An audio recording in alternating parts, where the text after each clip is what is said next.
አንድ አምላክ በሚሆን በአብ በወልድ በመንፈስ ቅዱስ ስም አምነን መጋቢት 5 የጻድቁ አባታችን የአቡነ ገብረ መንፈስ ቅዱስ ዓመታዊ ክብረ በዓል ነው። እንኳን አደረሳችሁ፣ እንኳን አደረሰን ሕዝበ ክርስቲያን። በስመ አብ ወወልድ ወመንፈስ ቅዱስ አሐዱ አምላክ። በስመ አብ ወወልድ ወመንፈስ ቅዱስ አሐዱ አምላክ። በስመ አብ ወወልድ ወመንፈስ ቅዱስ አሐዱ አምላክ አሜን። አቡነ ገብረ መንፈስ ቅዱስ በየዓመቱ መጋቢት 5 የምናከብረው በዓል አባታችን አቡነ ገብረ መንፈስ ቅዱስ ያረፉበት በዓል ነው። በዚህ ዕለት ቅድስት ቤተ ክርስቲያናችን በቅዳሴዋም በትምህርቷም ሁሉ እኒህን ታላቅና ቅዱስ አባት ታነሳለች፣ ታወድሳለች። ተጋድሏቸውንም ለልጆቿ ታስተምራለች። አባታችን አገራቸው ንይሳ ግብጽ ሲሆን አባታቸው ስምዖን እናታቸውም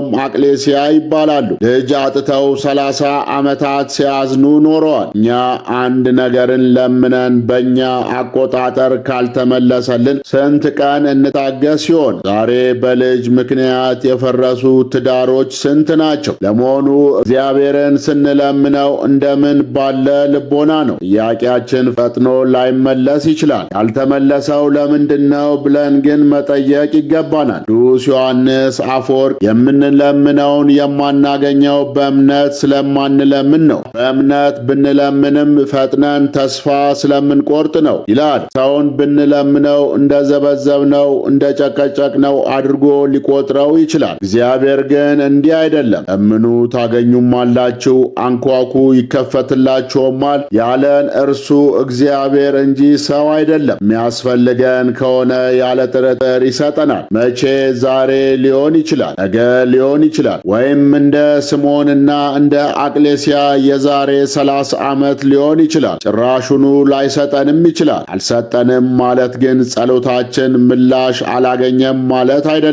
የለመነው እኛን የሚጎዳን ስለሆነ እንጂ እግዚአብሔር ሲሰጥ ስለ ፍቅሩ ሲነሳም ስለ ፍቅሩ ነውና። ስምዖንና አቅሌስያ ጥያቄያቸው የተመለሰው ከ30 ዓመት በኋላ ነበር፣ ከስዕለ ሥላሴ ወድቀው እግዚአብሔርን ሲለምኑ። በዚህም መሰረት አባታችን አቡነ ገብረ መንፈስ ቅዱስ መጋቢት 29 ተጸንሰው ታኅሳስ 29 ቀን ተወለዱ። እንደተወለዱም ስብዓት ለአብ ስብዓት ለወልድ ስብዓት ለመንፈስ ቅዱስ ለዘአውጻእከኒ እምጽልመት ውስተ ብርሃን ለው እግዚአብሔርን አመሰገኑ። አባታችን በዚህ ዕለት ተወልደው እንዲህ ማመስገናቸው ሊደንቀን ይችላል። ለውም ብዙዎቻችን ሕፃናት እግዚአብሔርን አያውቁትም ብለን ስለምናስብ ነው። ይህ ግን ስህተት ነው። መጥምቁ ዮሐንስ ገና በእናቱ ማኅፀን ሳለ ያመሰገነው እግዚአብሔርን ስላወቀው ነው። ሆሳዕና ሕፃናት እግዚአብሔርን በእልልታ ያመሰገኑት መላእክትንም የመሰሉት አምላካቸውን ስላወቁት ነው። አቡነ ተክለ ሃይማኖት በተወለዱ በሦስተኛ ቀናቸው አሐዱ አብ ቅዱስ፣ አሐዱ ወልድ ቅዱስ፣ አሐዱ ውእቱ መንፈስ ቅዱስ ብለው ያመሰገኑት አምላካቸውን ስላወቁት ነው። የሆሳዕና ድንጋዮች እግዚአብሔርን አውቀውት ካመሰገኑ በአርያ ሥላሴ የተፈጠሩት ሕፃናት ቢያመሰግኑማ ምን ይደንቃል? አባታችን አቡነ ገብረ መንፈስ ቅዱስ ገዳም የሄዱት በ3 ዓመታቸው ነበር። በቅዱስ ገብርኤል አማካይነት አበምኔቱ አባ ዘመደ ብርሃንም ሕፃኑን ተቀብለው መዝሙረ ዳዊትንና ሌሎች የቤተ ክርስቲያን መጻሕፍትን እያስተማሩ አሳደጓቸው። በኋላም ማዕረገ ምንኩስና ተቀብለዋል። ተወዳጆች ሆይ ዛሬ ሕፃናትን የምንወስዳቸው ወዴት ነው? ዓለማዊ ትምህርት ብቻ ነውን? መንፈሳዊ ትምህርትም እናስተምራቸው። ልጆቻችን ጥበበኞች፣ ባለጸጎች፣ አዋቂዎች እንዲሆኑ የምንሻ ከሆነ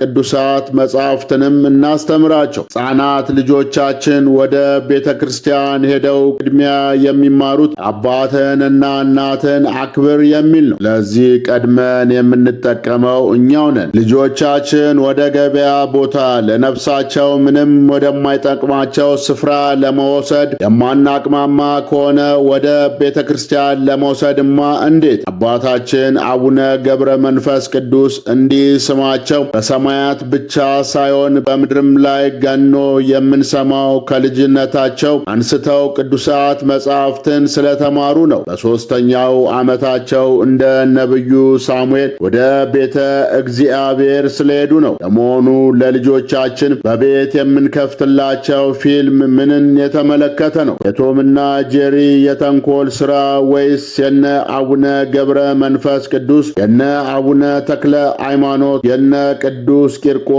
የነ ሰልስቱ ደቂቅ የቅድስና መንገድ? አባታችን ማዕረገ ምንኩስናን ከተቀበሉ በኋላ እግዚአብሔር ሀብተ ፈውስን ሰጥቷቸዋል። ብዙ ዕውራንን ብዙ አንካሳንም ፈውሰዋል። እኛም ከተጠቀምንበት እግዚአብሔር ሀብተ ፈውስን ለእያንዳንዳችን ሰጥቶናል። ኃጢአት ለማድረግ የሚፋጠኑትን አንካሳ እግሮች እንድናቀና፣ በዘፈንና በማይጠቅም ወሬ የደነቆሩትን ጆሮዎችን እንድንከፍት፣ በስድብ በርግማን ዲዳ የሆኑትን አንደበቶች እንድንፈታ እግዚአብሔር ሀብተ ፈውስን ሰጥቶናል። ከምንም የሚበልጠው ሀብተ ፈውስ ሕያው ነውና የአባታችን አሰረ ፍኖት ተከትለን ብዙ ድውያነ ነፍስን ማዳን ይቻለናል። አባታችን አቡነ ገብረ መንፈስ ቅዱስ በትእዛዘ እግዚአብሔር በበረሃ ሲኖሩ 60 አናብርትና 60 አናብስት አብረዋቸው ይኖሩ ነበር። ይደንቀን ይችላል። ነገር ግን እነዚህ እንስሳት ከጅምሩም የኛ ጠላቶች አልነበሩም። በበደላችን ምክንያት ከኛ ስለተለዩ እንጂ። ሔዋን ከእባብ ጋር የተነጋገረችው እባብ የሰው ባሪያ ስለነበር ነው። እንስሳት ሁሉ የሰው አገልጋዮች ናቸው፣ የኛ የቅድስና ማዕረግ እንጂ። እነዚህ እንስሳት ከሰው ጋር ጠብ የላቸው። እነ አቡነ ገብረ መንፈስ ቅዱስ፣ እነ አባ ሳሙኤል ዘዋልድባ፣ እነ አቡነ አረጋዊ፣ እነ ነቢዩ ዳንኤል እነዚህን እንስሳት ያዘዟቸው ድሮኑም የኛ ችግር እንጂ እነዚህ እንስሳት ለኛ ክፉዎች ስላልሆኑ ነው። ተኩላ ከበግ ጠቦት ጋር ይቀመጣል፣ ነብርም ከፍየል ጠቦት ጋር ይተኛል። ዳና አንበሳ፣ ደቦል፣ ፍሪዳም በአንድነት ያርፋሉ፣ ታናሽም ልጅ ይመራቸዋል። ላምና ድብ አብረው ይሰማራሉ፣ ግልገሎቻቸውም በአንድነት ያርፋሉ። አንበሳም እንደ በሬ ገለባ ይበላል እንዲል ትንቢተ ኢሳይያስ ምዕራፍ 11 ከቁጥር 6 እስከ 7 ላይ። እኛ ግን ከበረሃ አውሬዎችስ ይቅርና ከሰውም ጋር ተስማምተን መኖር አቅቶናል። አባታችን አቡነ ገብረ መንፈስ ቅዱስ ዕድሜያቸው 300 ዓመት ሲሆን ከእግዚአብሔር ቃል ኪዳን ከተቀበሉ በኋላ ወደ ኢትዮጵያ መጡ። እንደመጡ የሄዱት ወደ ሮሃ ነበር። በዚያም ከቅዱስ ላሊበላ ጋር ተገናኝተው ስራውን ባርከውለታል። በመላው ኢትዮጵያ ተዘዋውረው ከማስተማራቸውም በላይ የዝቋላንና የምድረ ከብድን ገዳማት መስርተዋል። አቡነ ገብረ መንፈስ ቅዱስ አንድ ቀን ከምድረ ከብድ ተነስተው ወደ ዝቋላ ሲሄዱ ቅድስት ሥላሴን በሽማግሌዎች አምሳል በጥላ ስር አርፈው ያገኟቸዋል። በእግዚአብሔር ዙፋን ተማጽነናል፣ አዝለ አንዳንድ ምዕራፍ ሸኘን አሏቸው። አባታችንም ቅድስት ሥላሴን አዝለው ሸኟቸው። በኋላ ግን በአንድነት በሦስትነት ተገለጡላቸው። አባታችን ደንግጠው ወደቁ። ወዮ እግዚአብሔር ስንት ጊዜ ተሸከሙኝ ብሎ ለምኖን ይሆን? ስንት ጊዜ አልፈነው ሄደን ይሆን? እግዚአብሔር የሚሸከም እንጂ የሚሸከሙት አይደለም። ግን አባት ነውና ከልጆቹ ጋር መጫወት፣ ልጆቹን መባረክ፣ ልጆቹ ርስቱን መንግስቱን የሚወርሱበት መንገድ ያዘጋጃል። ቅዱስ ዮሐንስ አፈወርቅ ወዳጅ ሆይ እግዚአብሔር ነዳያንን የሚልክልህ መስጠት እንድትለማመድ ነው። ዛሬ በነዳያኑ አድሮ የሚለምን ለኋለኛይቱ ቀን ስንቅ እንዲያስቀምጥልህ ወድዶ ነው። ታዲያ ንጉሥ ወደ ቤቱ መጥቶ የሚያባርር ሰው እንደምን ያለ ጎስቋላ ሰው ነው? እንዲያውስ ነዳያንን ስታይ ወደ አንተ የመጣው ንጉሠ ሰማይ ወምድር ክርስቶስ እንጂ ሰው አይደለምና አትክፈው፣ በረከትንም ከቤት አውጥተ አትሸኘው ብሎ ያስተማረው ምንኛ ግሩም ነው። በሌላ ጊዜ ወደ አረብ አገር ሄደው ነበር። ጣዖታቱ ያደሩ አጋንንትም ፈርተው ሸሹ፣ ጣዖታቱም ተሰባበሩ። አረቡ ንጉሥም ይህን አይቶ አንተ ጸጉር ልብሱ ምንድነ ተሆነን አላቸው። እሳቸውም አዎ ሰማይና ምድርን በፈጠረ በኢየሱስ ክርስቶስ የማምን ሰው ነኝ አሉት። ንጉሡም አይሁድ ሰቅለው በገደሉት ሰው ታምናለህን?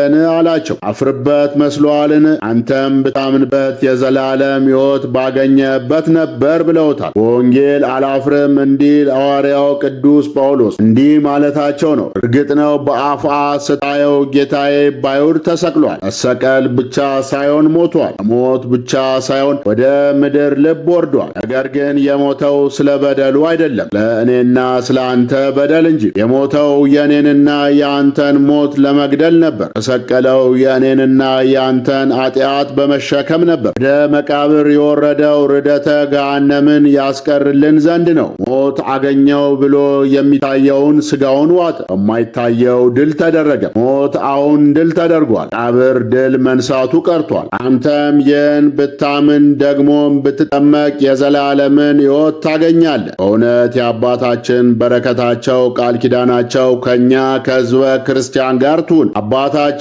እንዲህ ለመስማት እጹብ ድንቅ በሆነ ግብር ቆይተው 362 ዓመት በኢትዮጵያ ኖረው ስለ ኢትዮጵያ ጸልየው በቃል ኪዳናቸው ያመነውን ተማጸነውን ጌታ ከመከራ ሥጋ ከመከራ ነፍስ ይምርላቸው ተስፋቸውን ተቀብለው መጋቢት 5 ቀን ለእሑድ አጥቢያ ቅዳሜ ማታ ከሌሊቱ 6 ሰዓት ሲሆን በ562 ዓመታቸው አረፉ። መላእክትም በአክናፈ እሳት ኢየሩሳሌም ወስደው በየማነ ምሥዋ ቀብሯቸዋል። ሐዋርያው ቅዱስ ጳውሎስ እኔ ክርስቶስን እንደምመስል እናንተም እኔን ምሰሉ እንዳለ በምግባር በሃይማኖት አባታችንን መስለን እንድንጸና የእግዚአብሔር ቸርነት የእመቤታችን የቅድስት ድንግል ማርያም አማላጅነት የጻድቁ አባታችን የአቡነ ገብረ መንፈስ ቅዱስ ቃል ኪዳን ይርዳን። አሜን። አነሳስቶ ላስጀመረን አስጀምሮ ላስፈጸመን ለልዑል እግዚአብሔር ክብር ምስጋና ይግባው። ወስብሐት ለእግዚአብሔር ወለወላዲቱ ድንግል ወለመስቀሉ ክቡር አሜን። ይቆየን።